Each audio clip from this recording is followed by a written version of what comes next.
Rusia melaporkan secara total 376 pesawat Ukraina, 203 helikopter, 2.944 kendaraan udara tak berawak, 402 sistem rudal anti pesawat dieliminir sejak awal operasi khusus.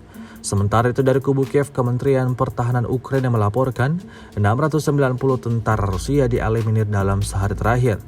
Total 122.170 prajurit Rusia meninggal sejak awal konflik hingga hari ke-336.